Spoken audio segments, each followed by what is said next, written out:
For those of you who actually can't see this, you're not watching it on telly, you're listening to us here on Radio 2.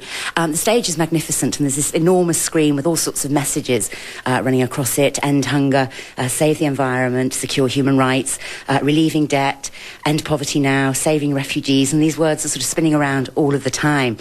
And it's a huge stage and just been absolutely rammed.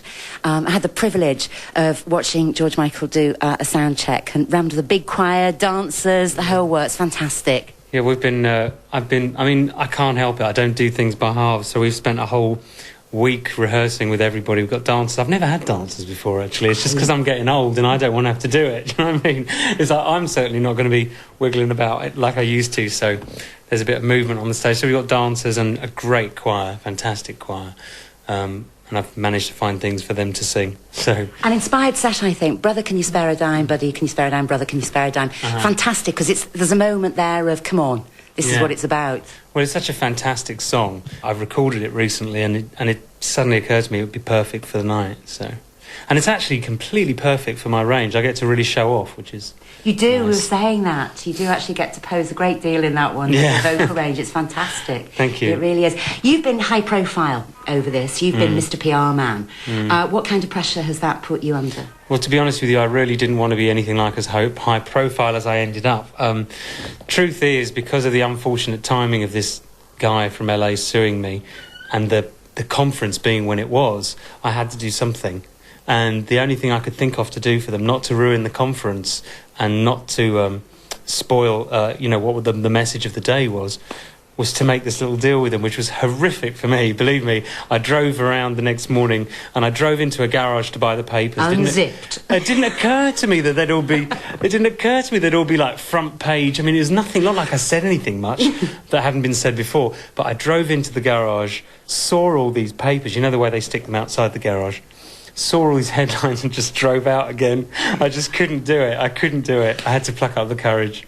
But anyway, so I've been rather more high profile than I wanted to be. But ultimately, it did increase awareness of this show and of the organisation, so I'm really happy to have done it. It kind of springs to mind, though, you had St. Bob. Is it going to be St. Michael? Oh, I do.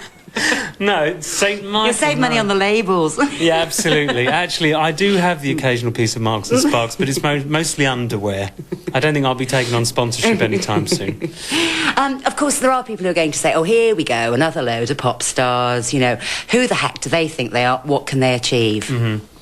Well, I think Bono's already proven the last couple of weeks that an amazing amount can be achieved just by people other than politicians, and people who... I mean, I know, obviously, there's definitely charity fatigue, but at the same time, you can't stop doing this kind of thing. When there are things that need bringing to people's attention, why not use your platform and do it? I mean, I think it's easier for us to talk about charity than it is for some people, but at the end of the day, it works, it continues to work, so people will continue to do it. We're all armchair politicians, humanitarians, what have you, and we all can come up with solutions.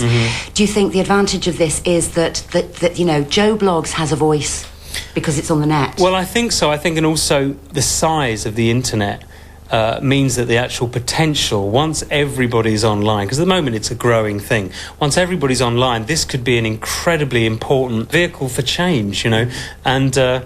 I think it's early days yet, but I think this is a good way to start out, I know there's already millions in the kitty, and hopefully there's going to be stacks and stacks more. What about skills, resources? Hopefully, we can actually teach people, show, the education. Well, I think the idea of the charity in a lot of ways to work from the ground up and not just chuck money where it's needed immediately, but to actually try and build things for the future so that these type of events are not really necessary. I mean, they're very ambitious. It's a very ambitious project, but I think it's with a bit of if people pull together and take inspiration from things like the eradication of third world debt and things that Clinton said earlier in the week, that things can be done, make a noise, and things can change. I think if people carry on with that in mind, I think this could be a massive, massive organisation with huge benefits,